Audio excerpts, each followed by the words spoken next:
welcome.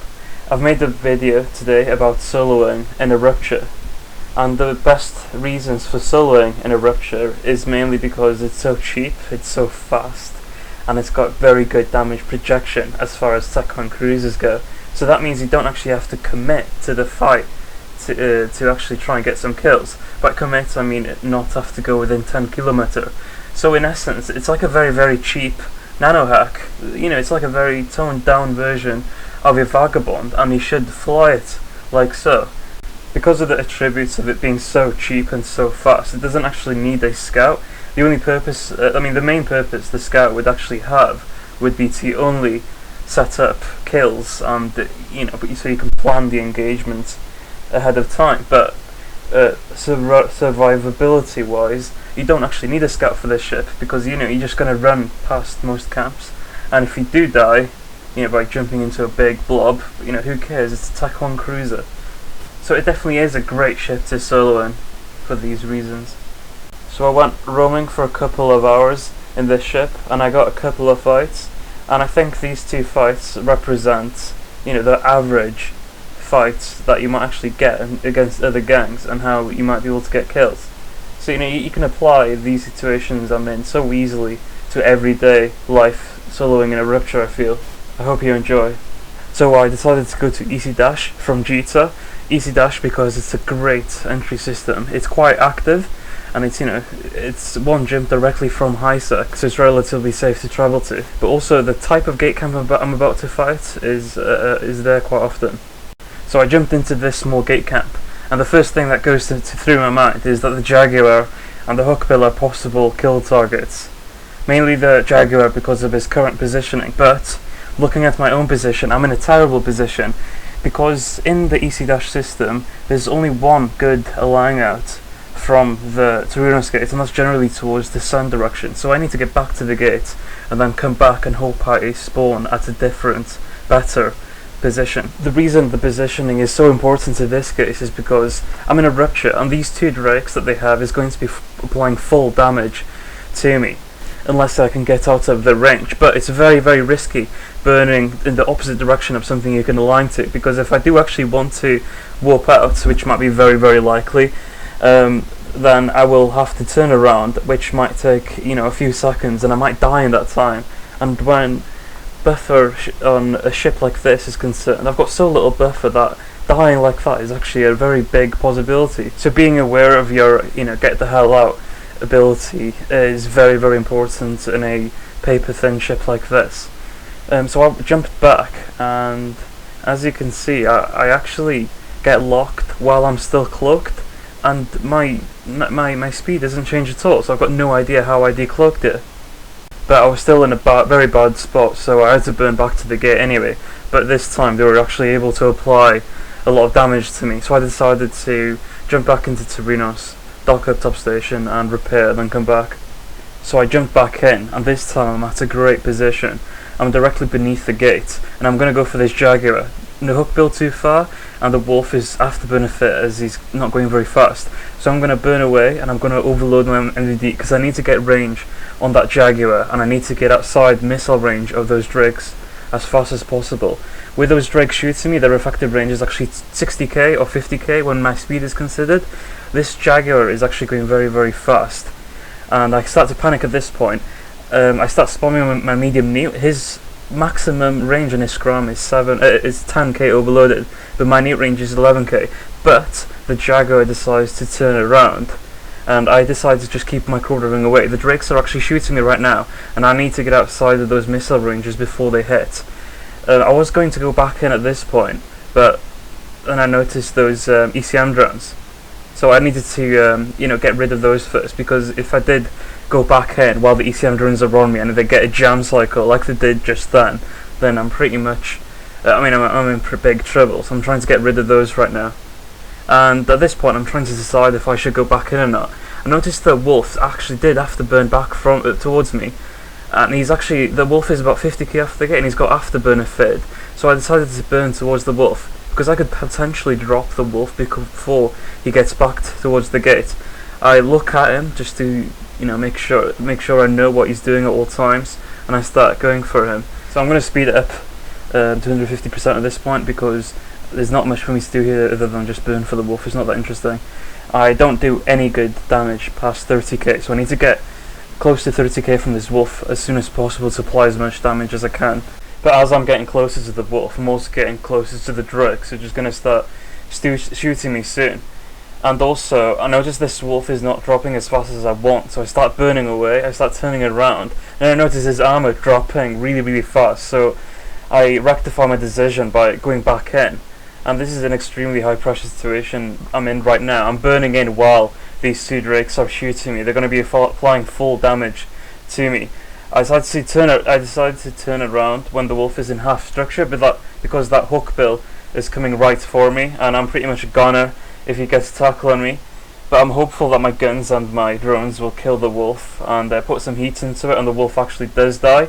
At this point, the two drakes are applying damage, but I was confident at this point that I could actually get outside range of the drakes and go for this hook bill. And at this point, I'm actually out range of one of the drakes, and I'm going to be out range of the other drake very, very soon. But I decided to warp out because I'm at low capacitor. But there was still some work I could do.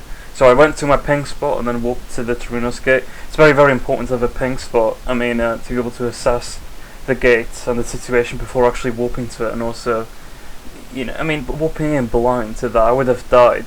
But anyway, there was still a hookbill and a jaguar with a camp, so I decided to go to Torinos, dock up, repair, and then come back and get some drones. But by the way, ping spot is known as a bounce spot, and it's basically just a on-grid spot on a gate that's over 150k from the gate. So I'm coming back into Torinos now, and I'm hoping that I can basically just set up everything the same as before.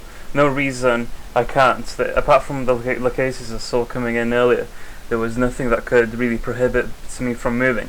But as you can see, there's way less ships here than before. Only Lacase's Drake and Hookbill. I'm a bit worried about the Lacase's scram range, so I'm going to have to maneuver myself that goes away from the Lacase's but kind of towards the Hookbill. So I'm going towards the Hookbill right now, but at a 45 angle to the right, I guess. And I'm going to try and position myself so I can put a full damage on this Hookbill. The Drake and Lacase's is going to put a lot of damage on me, but I'm quite confident that I can tank a Drake long enough to be able to drop this Hookbill. So now I'm just positioning myself between the Hookbill and my lying out point, and I'm in a very comfortable position here. So I'm looking at his ship, and I'm going to try and modify my own positioning in relation to what he's going to do. So I've always, at this stage, I'm just looking at him, and the point where he turns around, I'm also going to have to turn around and keep up with him, just to make sure that he actually dies. So as you see, he turned around, and I immediately turned around with him. So I'm keeping up with him at the same speed as he's going, so I can keep doing the max DPS that I can possibly do. If I didn't do this, he could have survived because he would have gotten outside of my range, but he turned around, he's coming back for me, so I immediately react by going in the opposite direction so I can keep my tracking up. And he's about to die, and it's very important to note that this is great to do against frigates, just because killing frigates is a bit clutch, I guess. I mean, there's a lot of room for failure and success. He could have turned around, he could have gotten away, etc. And also, when I'm not in a position to be very afraid of the amount of damage I'm taking or the amount of tackle on the field, I can directly position myself directly in relation to the target, which was, a perfect representation in this fight. 1 hour later, I went roaming to Tribute, specifically the 15W system I ended up in. And at the time, the system had about 15 in local, and this is usually a very quiet system, so there's definitely something going on. So as you can see on the scanner, Sabre, Rifter, Hurricane, Signable, Cyclone, and Razi. My main problems here is the Sabre and the Signable, and because of the Sabre, I have to plan my warping very carefully. So I'm going to warp to the nearby planet. So the Signable is much faster than me, and he does a lot more damage than a Rupture, and it's got way more effective hit points. It's basically just a super pimped out Rupture in terms of stats, and I've got no chance in directly engaging it. Also, the presence of the Arazu makes it very problematic for me, because if the Arazu can hold tackle at me, then the Sanable's going to get on top of me with no problems at all. So what I'm going to try and do here is just align to the gate, keep spamming scan, and wait for the warp disrupt bubble to go off scan. So I set my default warp range here to 100k, and basically if I hit warp to a certain celestial with this active, I will warp in at 100k. And the reason I did this is just to minimize my chance of error, because if I warp to the gate while the bubble is apparently down on my scanner, the saber pellet can instantly put a new bubble up. So I put the default onto 100k just so I can immediately warp to the gate as soon as it goes down, just to minimize the chance of error. So the plan at this point is to basically warp to the gates at 100k, hope the Rifter and Saber is very aggressive, and while I burn away, I hope that they burn for me and I kill them and then get out. So that is pretty much the plan at this point. So the bubble just went down, so I hit warp on the gate, and then I set back my default warp range to 0. I mean, it would be kind of funny if I didn't do that, because I would be so confused later on. But anyway, so I come out of warp. I noticed the majority of them are at ping spots, and I'm 40k from a bubble, so they can easily warp to that bubble, and then my initial plan is completely out of the window now, so I need to make a new plan. And my new plan is to just warp to this customs office that I've got selected, and I'm hoping that the enemy is being very, very aggressive, and I can separate them by capitalizing on that.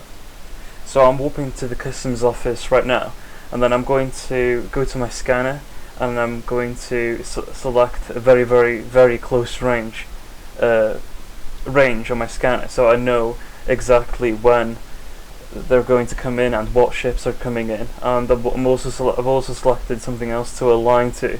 You know, this planet 2, you know, it's a great align out just because it's obvious. If I warp there, it's obvious where I'm going. So they just came in, and Saber's also coming in, and in these situations it's best to warp as soon as the first warp in comes in. My initial plan, my plan at this point is to just keep warping around and just hope that they keep following me, and eventually they'll be separated enough for me to be able to pick them off and kill them.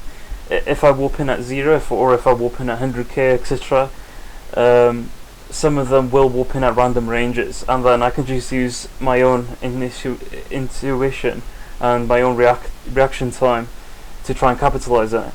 But anyway, I'm aligning to a different planet now, so I still want to try and separate them. But I noticed that they're not coming in. They've been on close range scanner for a while, so I'm thinking, what the hell at this point? So I'm checking what else is nearby, and then the customs office is nearby. So I decided to hit warp on it 100k. But while I'm aligning to the customs office, the Saber comes in. I could have stayed and fought the Saber right here and then, but I decided to keep warping because I knew his friends would be coming. Now I just warped to this customs office at 100k. There's no chance that I will land close to his friends, but there is that his friends will know that I'm at 100k from the planet though. So the Saber is going to warp in at 100k because his friends, are probably telling him to do that right now. So I overload my warp drive, burn away towards planet 1.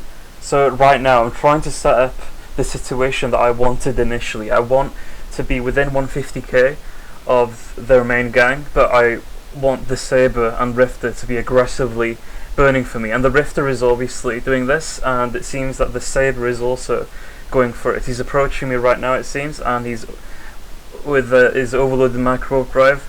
And this is, a perfect situation for me right now. This is what I've been wanting to set up.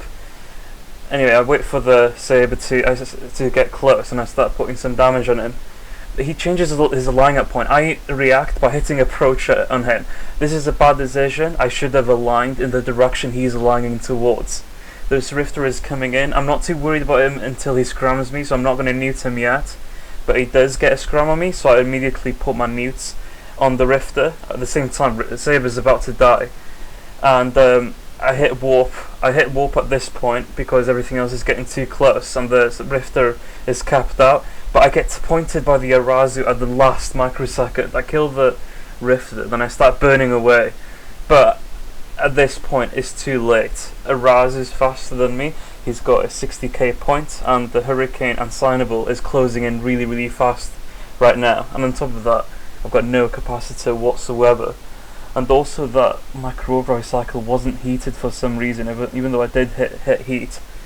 But if I did align in the same direction that the Saber was burning in, I would have been able to get out. So, that was a mistake on my part. But it's very, very important to recognize your mistakes and try not to repeat them. So, this is just a perfectly good example of how, 1 second delay time of your reaction can actually have a big implication on the fight. I could have easily gotten out if I was paying more attention, or if I was, if I actually aligned in the direction the Saber was going. So it's really important to take note of that. Most cases you die, it's because of your own fault in a lot of situations. So it's important to take note of it when you actually die and try and learn from it. Although in this case, there was a lot going on in my defense, and it was mainly just bad reaction time, I feel. So just to sum this video up, Rupture is a really fun, great ship, really accessible, really cheap, doesn't take a lot of skill points, and it's a great ship to learn how to PvP actually, because the skills you pick up in Rupture, you can apply it to so many other ships. So it's definitely, I really, really suggest this ship to try out if you're not experienced. But even if you are experienced, you'll have a lot of fun.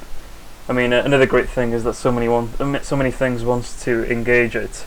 But saying that, against most gate camps in LSAC, you're always kind of playing defensively, if you know what I mean. You always have to focus around separating the enemy and killing tackle. You can kill a lot of hacks, and of course, other cruisers, but as far as soloing in nullsec in it goes, when fighting against gangs, your best bet is just to try and separate tacklers and kill them. But that in itself can be a lot of fun because it is really, really challenging, and considering your ship is much cheaper than what you kill, it's a good feeling.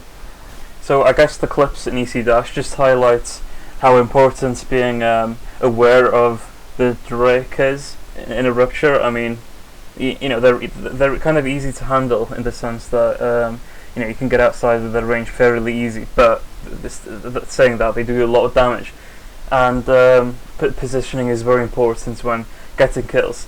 And I guess with the 15W fight, it's just very, very important to know how to set up a fight. You're still left with options, and I guess you could call what I did in the first fight as maybe on-grid guerrilla tactics, maybe. Separating something, going in for a kill, then running away like hell. And then what just happened in the last fight was mainly maybe off-grid guerrilla tactics. And trying to separate people by whooping around, it definitely capitalizes on them being aggressive. But what it essentially is that it just gives you the chance to reposition the fight. To reposition yourself, to reposition the enemy, etc. Because they can't use ping spots now. They don't have warpins like that bubble, etc. Although it is, off-grid guerrilla tactics is a lot more deep than that, though. But for this situation, what I said applies, I think. But yeah, just to close this video up, I hope you guys enjoyed. I hope the new guys, the more experienced player, really appreciates this video, and I hope even the experienced players enjoyed it. Good luck.